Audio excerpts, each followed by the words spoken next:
열왕기상 12장 25절부터 33절 말씀 보겠습니다. 여로보암이 에브라임 산지에 세겜을 건축하고 거기서 살며 또 거기서 나가서 분우엘을 건축하고 그의 마음에 스스로 이르기를 나라가 이제 다윗의 집으로 돌아가리로다. 만일 이 백성이 예루살렘에 있는 여호와의 성전에서 제사를 드리고자 하여 올라가면 이 백성의 마음이 유다 왕 된 그들의 주 르호보암에게로 돌아가서 나를 죽이고 유다의 왕 르호보암에게로 돌아가리로다 하고 이에 계획하고 두 금송아지를 만들고 무리에게 말하기를 너희가 다시는 예루살렘에 올라갈 것이 없도다. 이스라엘아, 이는 너희를 애굽 땅에서 인도하여 올린 너희의 신들이라 하고 하나는 베델에 두고 하나는 단에 둔지라. 이 일이 죄가 되었으니 이는 백성들이 단까지 가서 그 하나에게 경배함이더라. 그가 또 산당들을 짓고 레위 자손 아닌 보통 백성으로 제사장을 삼고 여덟째 달 곧 그 달 15째 날로 절기를 정하여 유다의 절기와 비슷하게 하고 제단에 올라가되 베델에서 그와 같이 행하여 그가 만든 송아지에게 제사를 드렸으며 그가 지은 산당의 제사장을 베델에서 세웠더라. 그가 자기 마음대로 정한 달 곧 여덟째 달 15째 날로 이스라엘 자손을 위하여 절기로 정하고 베델에 쌓은 제단에 올라가서 분향하였더라. 아멘. 이사야 45장에 이렇게 말씀합니다. 같이 읽겠습니다. 대저 여호와께서 이같이 말씀하시되 하늘을 창조하시니 그는 하나님이시니 그가 땅을 지으시고 그것을 만드셨으며 그것을 견고하게 하시되 혼돈하게 창조하지 아니하시고 사람이 거주하게 그것을 지으셨으니 나는 여호와라 나 외에 다른 영 없느니라 하시니라. 아멘. 하늘을 창조하신 분이 하나님이신데 하나님은 하늘만 창조하신 게 아니라 땅도 지으시고 땅에 있는 모든 것을 하나님이 지으셨습니다. 그리고 땅을 지으실 때 아무렇게나 지으신 게 아니라 사람이 거주할 수 있도록 지으셨다. 사람이 거주할 수 있도록 모든 세상을 만드셨다는 말씀 속에는 하나님의 관심이 다른 모든 피조물에게 가 있는 게 아니라 오직 사람에게 가 있는 것을 알 수 있습니다. 사람을 만드실 때도 유별나게 만드셨잖아요. 하나님의 형상대로. 창세기 1장에 보면 하나님은 하나님을 닮은 사람으로 하여금 하나님이 지으신 모든 것을 다스리게 하셨습니다. 다스리게 하셨다는 것은 하나님이 지으신 모든 것을 누리고 살게 하신 겁니다. 그리고 창세기 3장에 하나님은 사람과 멀리 떨어져 계신 게 아니라 동산에서 사람들과 함께 거니시면서 함께 계셨습니다. 그런데 사람이 죄를 짓고 나니까 하나님을 뵐 수 없는 처지가 되었습니다. 우리가 자녀들을 키우다 보면 자녀들도 부모에게 뭔가 캥기는 게 있으면 눈치를 슬금슬금 보게 되고 숨게 되고 그런 것처럼 아담과 하와가 하나님께 죄를 짓고 나니까 떳떳하게 하나님을 뵐 수가 없어서 숨는 모습을 보여줍니다. 그래도 하나님은 사람을 창조하신 원래의 목적을 변경하지 않으셨습니다. 예레미야 18장 말씀을 보면 예레미야 선지자가 토기장이 집에 가봤더니 토기장이가 농로로 진흙을 가지고 뭔가를 만들고 있었습니다. 만들다가 보니까 그게 터져버렸어요. 터지니까 그것을 전혀 엉뚱한 다른 그릇으로 변경해서 만들었습니다. 이사야 64장을 보면 우리가 진흙이라면 하나님은 토기장이십니다. 우리를 만드신 분이니까. 하나님이 사람을 만드실 때는 사람과 함께 살기 위해서 만드셨습니다. 하나님이 함께 있는 사람, 그런 사람은 바로 하나님의 나라입니다. 모든 사람은 하나님의 형상대로 만들어졌고 하나님을 모시고 하나님의 나라가 되게 그렇게 창조하신 겁니다. 모든 사람은 하나님의 나라가 되는 것, 그것이 하나님의 애초에 우리를 만드실 때 계획하신 바이고 그게 하나님의 소원입니다. 그런데 사람이 하나님을 뵐 수 없고 하나님과 함께 있을 수 없는 죄인이 되어서 버렸기 때문에 사람이 하나님을 모실 수 없고 더 이상 하나님의 나라가 아닌 게 되어버린 거죠. 그러나 하나님은 하나님의 나라를 더 이상 사람에게 세우지 않겠다, 이렇게 마음을 잡수시지 않으셨습니다. 창세기 3장 15절을 보면 여자의 후손을 보내서 구원해가지고 다시금 사람이 하나님을 모실 수 있게 하시고, 그래서 사람이 하나님을 모시고 하나님의 나라로 살도록 그렇게 선포하셨습니다. 하나님은 하나님의 형상대로 사람을 계속해서 창조해 오셨고 원래 계획하신 대로 모든 사람이 다시금 하나님을 모시고 살 수 있도록 구원하신다고 선포하신 말씀이 이 말씀입니다. 그리고 사람이 돌이켜서 하나님을 모시고 하나님의 나라가 되게 하시려고 사람들을 계속해서 찾아오셔서 한 사람 한 사람 만나 주셨습니다. 창세기 12장에는 아브라함을 찾아오신 모습을 보여주고 있죠. 하나님은 거룩하신 분입니다. 하나님은 죄가 전혀 없으신 분입니다. 그런 분에게 죄투성인 사람이 딱 나서면 그냥 눈을 뜨고 쳐다볼 수가 없습니다. 정말 죄인된 모습으로는 거룩하신 하나님을 감히 눈 뜨고 볼 수가 없는 그런 처지가 됩니다. 그러니 그런 하나님이 오셨을 때 아브라함의 모습이 정말 참담했을 겁니다. 쳐다볼 수도 없고 감히 하나님 앞에 있을 수 없는 존재라는 것을 알았기 때문에 정말 쩔쩔매면서 있었을 겁니다. 그런데 이사야 64장을 보면 우리가 하나님 앞에 섰을 때 우리의 모습은 이렇다고 말씀합니다. 무릇 우리는 다 부정한 자 같아서 우리의 의는 다 더러운 옷 같으며 우리는 다 잎사귀같이 시들므로 우리의 죄악이 바람같이 우리를 몰아가나이다. 우리는 나름대로 의롭다고 아무리 큰 소리를 쳐도 정작 거룩하신 하나님 앞에 딱 서는 순간에 그냥 소스라치게 놀랄 수밖에 없고 그냥 저절로 머리가 숙여지고 저절로 눈이 감겨지게 되어 있습니다. 하나님이 아브라함을 찾아오셨을 때 아브라함도 그랬을 겁니다. 아브라함의 아버지는 우상을 만들어 팔면서 그것으로 생계를 잇는 깨끗하지 않은 직업을 가진, 그래서 아브라함 역시도 하나님 뵙기가 민망한 그런 삶을 살아온 사람이었기 때문에 힘들었을 겁니다. 그러니 아브라함이 말씀드릴 수 있었지요. 저는 죄인이라서 하나님 앞에 있는 것을 감당할 수 없습니다. 아마도 그렇게 고백했을 것 같습니다. 그러면 하나님은 창세기 3장 15절에 언약을 말씀해 주시는 거죠.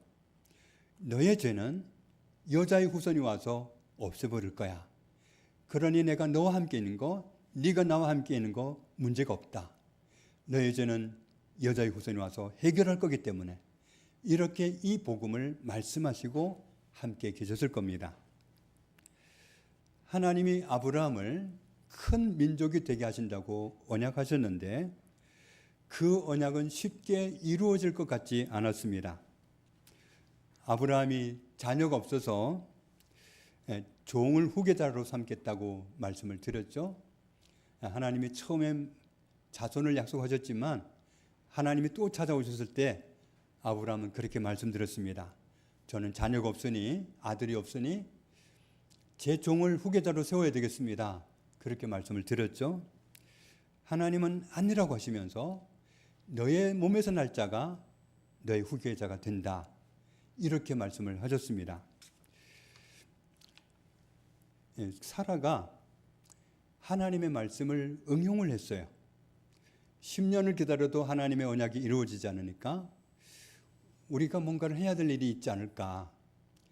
당신의 씨로 우리의 후계자가 세워진다고 했으니까 그러면 내 종 하갈과 함께 아들을 낳으면 어떻겠는가. 그렇게 제안을 하고 아브라함도 받아들였습니다. 하나님과 의논하지 않고 하갈이 아브라함의 아들을 낳기는 했는데 그 바람에 세상이 지금까지도 시끄럽습니다. 그렇게 해서 난 아들이 이스마엘인데 창세기 16장에는 이렇게 말씀하죠. 이스마엘을 일컬어서 하시는 말씀입니다. 이스마엘 그가 사람 중에 들나귀 같이 되리니 그의 손이 모든 사람을 치겠고 모든 사람의 손이 그를 칠지며 그가 모든 형제와 대항해서 살리라 하니라. 이삭이 태어나기 전에 이스마엘이 먼저 태어났는데 이스마엘이란 아들이 앞으로 큰 민족을 이루긴 하겠지만 세상을 시끄럽게 하는 이런 삶을 살게 된다고 미리 말씀하셨습니다. 그래서 이스마엘 사람들과 이삭의 자손들이 지금까지도 사이가 안 좋습니다. 창세기 17장에 아브라함이 99세 되었을 때 하나님이 사라가 아들을 낳게 한다고 다시금 말씀하셨을 때 그때 아브라함이 99세고 사라는 10살 차이였기 때문에 두 사람 다 이 말씀을 듣고 웃었습니다. 그러면서 이스마엘이 있으니까 이스마엘이나 잘 되게 하시면 되지 않겠습니까? 이렇게 했던 거죠. 그런데 하나님은 아니라고 하시면서 아브라함의 아내 사라가 낳은 아들이 날 테니까 이름을 이삭이라고 하라. 내가 이삭과 너와 맺은 언약을 계속해서 이어서 하겠다. 그렇게 말씀하셨습니다. 의학적으로는 아들을 낳을 수 없는 몸인데 아브라함이 100살에 사라를 통해서 아들을 낳았을 때 두 사람은 하나님이 어떤 분인지 정말 제대로 알게 되었을 겁니다. 어제 어떤 분이 저한테 그랬어요. 김선영 집사님이 전에는 얼굴을 보면 참 힘들어 보였는데 요즘은 편안하고 얼마나 좋아 보이는지 모른다고 그렇게 말씀을 하셔요. 그럴 만한 사연이 있었던 것을 이제 그분은 모르기 때문에 그렇게 말씀을 하셨습니다. 집사님한테는 아들이 둘이 있는데 큰 아들이 머리도 좋고 그래서 창의력도 뛰어나고 그래서 좋은 대학을 정말 쉽게 가고 좋은 직장을 다니게 될 거라고 저도 그렇게 생각하고 그 아들을 생각하는 사람은 다 그렇게 여겼습니다. 그런데 대학 진학 시험부터 원하는 대로 되지를 않았습니다. 그래서 정말 우리는 날마다 기도하면서 그 아들을 위해서 얼마나 많이 기도하게 되었는지 모릅니다. 그렇게 기도하다 보면 하나님은 어떤 분을 통해서 크게 외치게 만들었죠. 내가 한다. 하나님이 하시겠다고 그렇게 선포하게 하셨습니다. 그런데 우리는 급한데 하나님의 응답은 이루어지지 않고 그래서 마음고생을 우리가 많이 했습니다. 학교는 어떻게 해서 마쳤는데 그러고 나니까 이제는 취업이 안 되는 겁니다. 우리가 함께 기도하면서 받은 응답은 한 가지입니다. 내가 한다. 하나님이 하신다. 속을 태우면서 지나왔던 시간들이 많이 있어서 힘들었지만 우리가 알고 있는 대로 금년 초에 사람은 할 수 없는 일로 하나님이 영광을 나타내셨습니다. 두 아들이 동시에 같은 직장을 들어가서 함께 출근하고 함께 퇴근하고 그런 기적을 하나님이 행하셨습니다. 정말 하나님이 처음에 선포하게 하신 대로 하나님이 하셨습니다. 하나님은 언제나 신실하십니다. 아브라함에게도 신실하신 하나님이 사라의 몸에서 난 이삭이라는 아들을 통해서 큰 민족을 이루게 하셨습니다. 아브라함에게 큰 민족을 이루게 하겠다고 그 말씀을 하실 때 그때만 해도 이미 아브라함이 75세였기 때문에 그 약속이 썩 좋아 보이는 약속이 아니었습니다. 그런데 10년을 기다려도 더 기다려도 안 주시고 25년 기다려서 마침내 두 사람은 도저히 아들을 낳을 수 없는 그런 몸이 되었을 때 이삭을 낳게 하셨습니다. 이삭의 아들이 야곱이고 야곱에게 하나님이 새로 지어주신 이름이 이스라엘이죠. 그래서 이스라엘이란 나라는 바로 야곱에 바뀌어진 이름 이스라엘이 그 이름이 된 겁니다. 하나님은 모든 사람과 함께 살기를 원하셔서 이스라엘 민족을 가나안 땅에 살게 하시면서 거기서 그 민족이 유별나게 세상 사람들과 다르게 하나님을 경외하고 살면서 하나님을 모시고 살면서 그들 가운데 하나님이 계신 것을 온 세상에 드러내기를 원하셨어요. 그래서 이스라엘 민족 너희만 하나님 믿고 살아라. 내가 너희와만 함께 하겠다. 그런 뜻이 아니라 하나님이 그들과 함께 살면서 그들이 하나님 때문에 흥하고 하나님 때문에 잘 되는 모습을 보면서 온 세상 사람들이 왜 저 사람들은 다를까? 그러면서 하나님께 돌아오게 하려고 그런 의도를 가지고 이스라엘 민족을 먼저 구별해서 가나안 땅에 살도록 하셨습니다. 모든 사람을 구원해서 하나님을 모시고 사는 하나님 나라가 되게 하신다는 하나님의 소원이 변함이 없으시고 하나님의 언약이 신실하시니까 하나님이 그들을 참고 견디셨지 우리 같으면 참고 볼 수도 없는 타락의 길로 이스라엘 백성들은 계속 걸어갔습니다. 사사시대에는 이스라엘 백성들이 전반적으로 타락했습니다.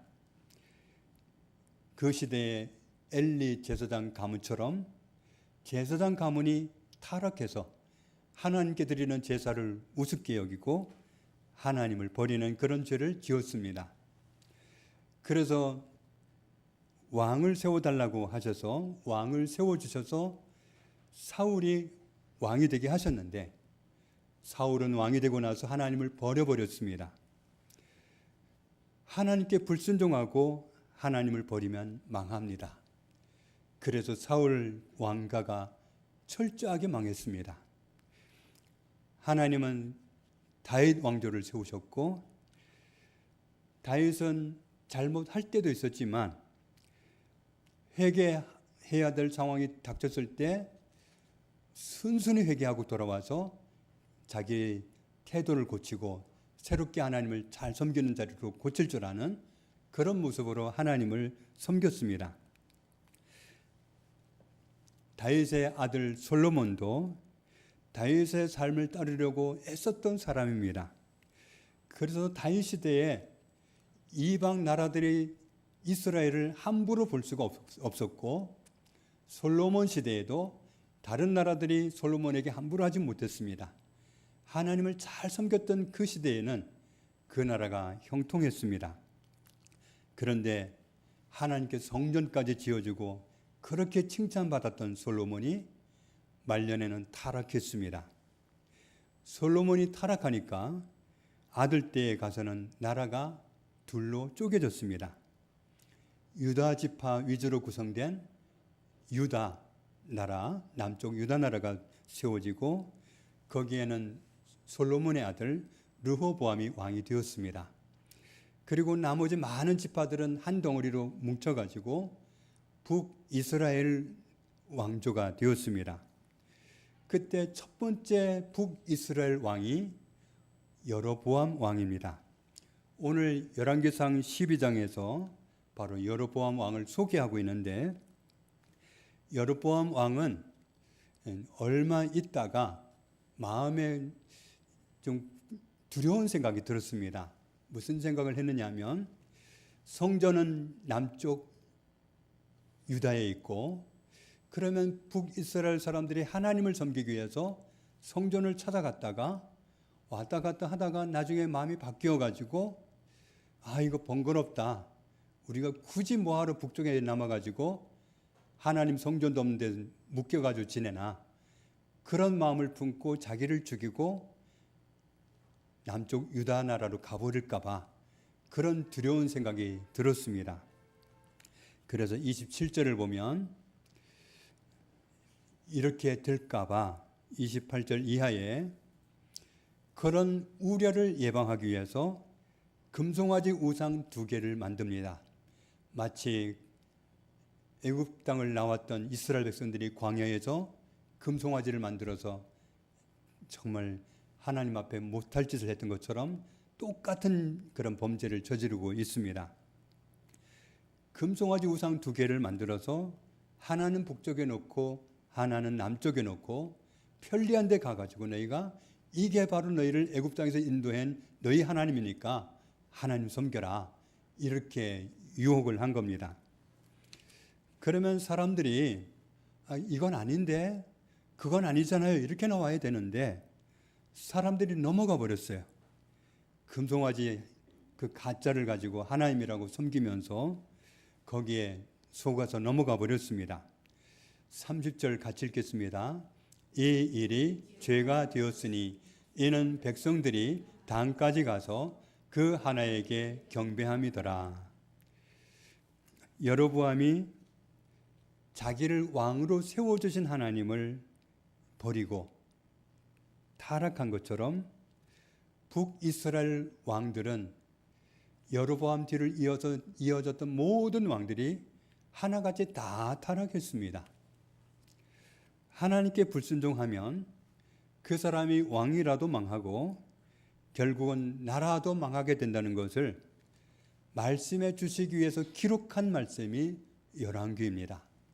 열왕기의 목적은 하나예요. 하나님께 이렇게 불순종하면 이렇게 망한다, 이걸 말씀해 주는 겁니다.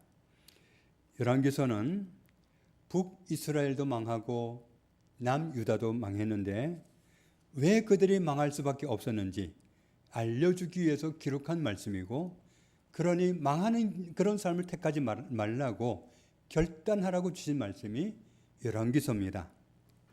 우리도 하나님께 불순종하는 사람으로 타락하면 망하게 된다는 것을 알으라고 주신 말씀인 거죠. 북이스라엘 사람들은 아수르 사람들한테 사로잡혀가고 남유다 사람들은 바벨론 사람들한테 사로잡혀가고 모두 포로로 잡혀갔습니다. 그렇게 포로로 잡혀가서 정말 고통의 삶을 사는 그런 함정에 그들 스스로가 잘못 선택한 결과로 그렇게 떨어졌습니다. 데살로니가전서 5장에서 이렇게 말씀합니다. 같이 읽겠습니다. 예수께서 우리를 위하여 죽으사 우리로 하여금 깨어있든지 자든지 자기와 함께 살게 하려 하셨느니라. 아멘. 우리의 믿음은 예수님이 나의 죄를 위하여 죽어주심으로 죄를 없애주셨기 때문에 나는 천국에 갈 수 있게 되었다, 여기까지 믿는 믿음이면 안 됩니다. 예수님을 모시고 사는 삶이어야 되고, 또 하나님을 모시고 살 때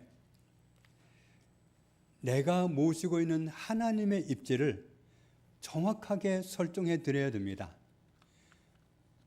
내 안에 와 계시는 하나님은 어떤 분이냐 하면 하나님은 나의 왕이십니다. 하나님은 나의 주권자여야 됩니다. 나의 주인이란 말입니다. 하나님이 나의 주인이면 우리는 하나님께 순종하는 게 맞습니다. 하나님이 나의 왕이시면 순종하는 게 맞습니다. 하나님이 나의 왕이라고 하면서도 순종하지 않는다면 왕으로 대하지 않는 겁니다.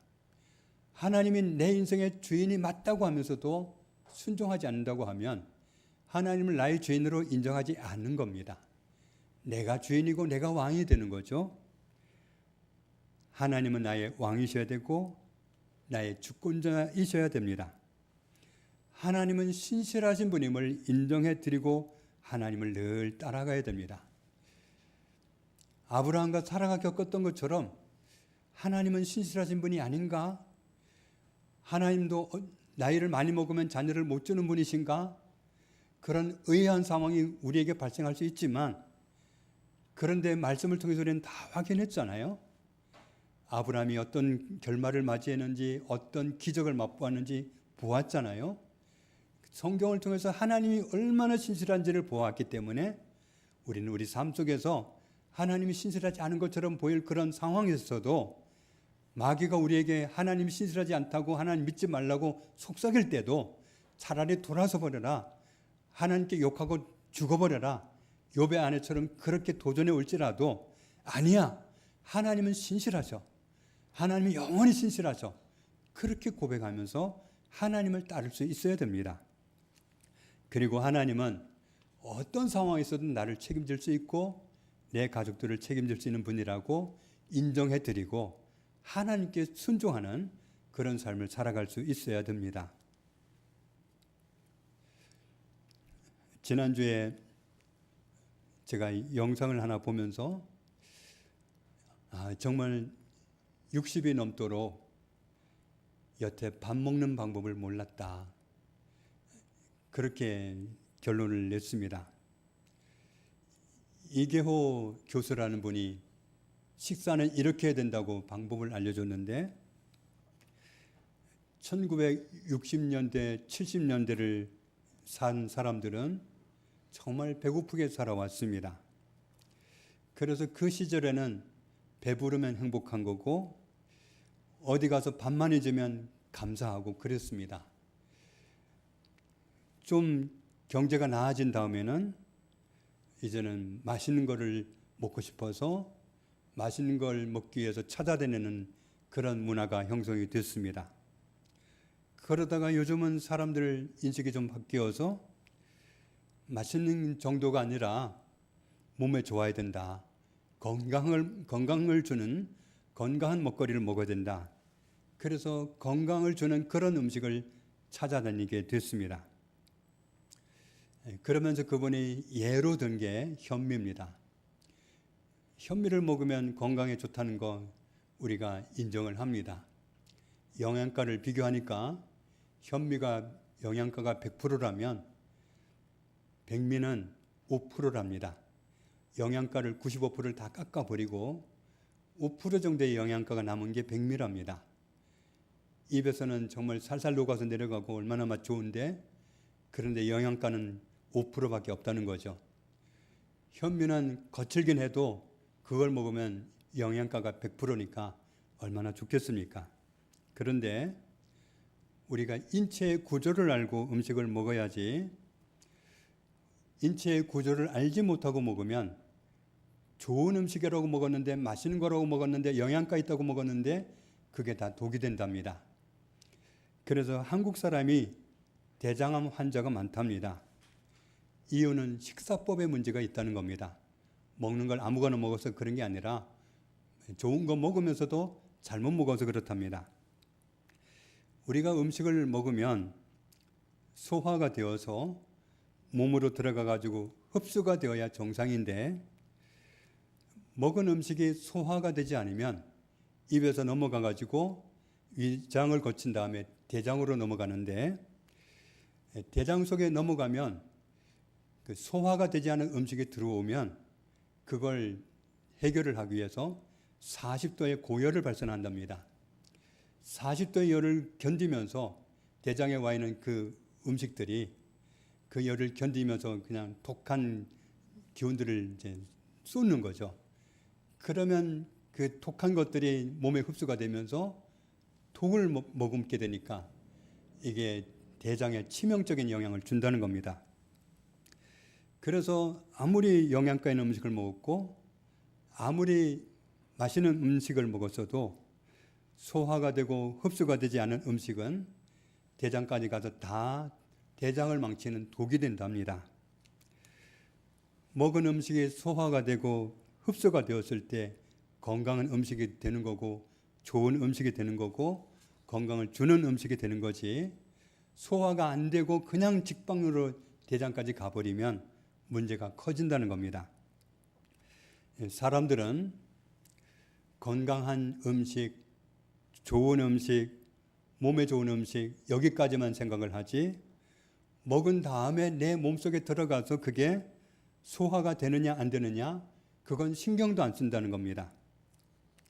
쌀이든 현미든 탄수화물은 농축된 덩어리가 커서 몸에 흡수가 될 수 없답니다. 그래서 탄수화물은 조각조각 내가지고 소화 과정을 거쳐서 포도당이 만들어지면 그 포도당이 대장을 거쳐서 몸속으로 들어가서 내 몸을 건강하게 하는 건데, 탄수화물이 포도당으로 만들어지기 위해서는 소화 분해 과정에 반드시 아밀라아제라고 하는 탄수화물을 분해하는 효소가 들어가야 된답니다. 그런데 이 아밀라아제라고 하는 분해 효소는 위에서는 여간에서 잘 나오지 않고 침 속에 있답니다. 그렇기 때문에 음식을 먹기는 먹었는데 입속에서 침 범벅을 만들어 가지고 내려보내지 않으면 아밀라아제 그 효소가 섞여서 들어가지 않고 그게 없는 상태로 그냥 쓰레기로만 들어가게 된다는 겁니다. 그런 음식은 독이 된다는 거죠. 아무리 좋은 음식이라도 그냥 삼키면 나쁜 음식이 되는 겁니다. 개들이 밥 먹는 음식 한번 보셨지요? 개들이 음식 먹는 거 보면 정말 정신없이 먹습니다. 흡입입니다. 그러면서 밥 먹을 때 밥그릇 건드려 봐요. 누가 준지도 몰라 봅니다. 으르렁거리고 밥그릇 가져갈까 봐 아주 화를 냅니다. 그런데 우리도 그렇게 돼버린 것 같아요. 맛있으면 맛있을수록 그냥 정신없이 꿀떡꿀떡 삼켜버리고 그렇게 먹으면 장에 독이 된답니다. 장이 그냥 내려온 그 음식 찌꺼기를 해결하기 위해서 40도의 고열을 발산하게 되고 열 때문에 대장에 있는 것이 썩으면서 그 독을 받아들이게 돼서 대장이 망가지게 된답니다. 그래서 죽도 씹어 먹으라고 하는 말을 하는 이유가 침과 섞여서 내려가야 그게 우리에게 유익을 주기 때문에 그렇게 한 말이랍니다. 우리가 음식을 먹으면 위장으로 들어가는데 위장에 2시간 머물면서 그걸 죽으로 만드는 과정을 거치는 것 뿐이랍니다. 그리고 난 다음에 그냥 내려가는 거라서 우리 입에서 침과 섞여서 그렇게 내려가지 않으면 그러면 내 몸에 유익을 주지 않는다는 거죠. 음식을 할 때, 음식을 섭취할 때 가능하면 많이 씹어서 먹으라는 얘기가 그래서 나온 얘기랍니다. 그 음식은 많이 씹으면 침이 나온대요. 제가 한 이틀 해봤더니 씹으면 씹을수록 침이 나오더라고요. 나이를 먹으니까 침이 잘 안 나오는데 씹으니까 정말 침이 나오더라고요. 한국 사람들은 그동안 너무 바쁘게 살아오느라고 좀 바쁜 기질을 가지고 있습니다. 빨리 먹고 학교도 가야 되고 빨리 먹고 출근도 해야 되고 빨리 먹고 일도 해야 되고 빨리빨리가 몸에 배워가지고 음식을 빨리 먹는 게 우리의 습관이 되어버렸는데 빨리 먹는 게 우리의 대장을 망치는 거기 때문에 우리가 먹는 습관을 바꾸지 않으면 대장 건강을 지킬 수 없다고 합니다. 그러니까 우리의 빨리 먹는 식습관이 대장암 만드는 그런 습관을 가지고 있는 거랍니다. 그래서 대장암 검사를 자꾸 해가지고 뭐 의사 처방을 잘 받으면 건강해지는 게 아니라 우리 입에서 스스로 지키지 않으면 내가 입에서 건강을 지키지 않으면 대장암은 의사가 막아주는 게 아니고 의사가 고쳐주는 거 아닙니다. 그래서 음식을 먹을 때는 최대한 많이 씹어가지고 아밀라제 그 효소가 섞여서 같이 들어가서 정말 우리 몸에 유익하게 하는 그런 식사법을 우리가 가져야 되겠다는 생각을 하게 됩니다. 하나님의 주권을 인정해 드리는 것이 우리 믿음의 본질이 되지 않으면 나는 하나님을 모셨다, 내가 천국이다 하면서도 내 마음대로 살다가 망할 수 있습니다. 열왕기상 12장에서 자기를 왕이 되게 하신 하나님의 의도를 벗어난 여로보암을 봅니다. 왕은 계속 말씀드리는 것처럼 백성들이 하나님을 왕으로 섬기도록 그런 역할을 하도록 세우신 것이 왕입니다. 그러기 위해서 본인부터 하나님을 바라보고 자기 백성들도 하나님을 바라보도록 그렇게 이끌어야 됐을 여로보암이 엉뚱하게도 송아지 우상을 만들어 놓고 그것을 바라보게 하고 그것을 찾아가게 하고 그것을 경배하게 하고 이런 엉뚱한 죄를 지었습니다. 그래서 여로보암도 망하고 여로보암 따라한 모든 후대의 왕들도 다 망하고 마침내 북이스라엘도 망했습니다. 하나님을 왕으로 주권자로 설정하고 순종의 삶을 살지 않으면 망하게 됩니다. 물론 북이스라엘이 망했고 남유다가 망했어도 모든 것이 끝나버린 그런 망함을 주신 것은 아닙니다.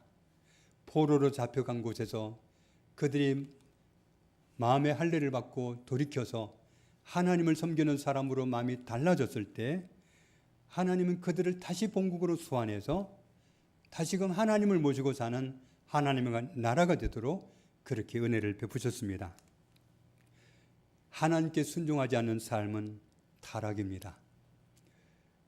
음식을 아무렇게나 먹으면 건강을 주는 게 아니라 우리 인체의 원리를 알고 먹을 때 유익한 것처럼 우리가 하나님을 순종하는 그 삶에 서 있지 않으면 우리는 타락의 길로 가는 것이고 망하는 길로 가는 겁니다.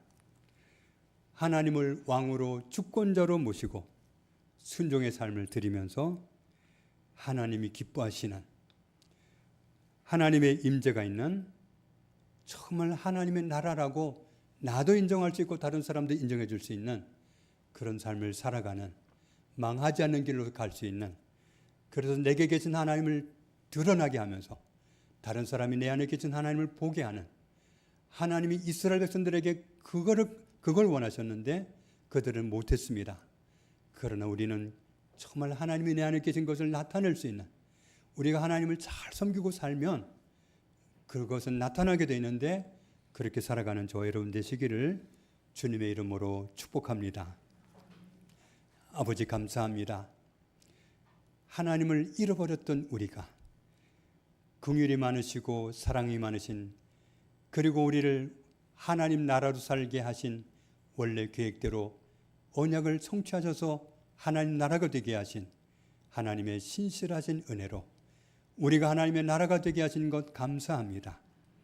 하나님을 모시고 하나님의 나라가 되었으니 하나님을 왕으로 모셔드리기 원합니다. 하나님을 주권자로 모셔드리기 원합니다. 순종하면서 하나님을 기쁘시게 하고 하나님의 나라로 늘 살아가기 원합니다. 저희들이 늘 그렇게 살아갈 수 있도록 은혜 입혀 주옵소서. 예수님의 이름으로 기도합니다. 아멘.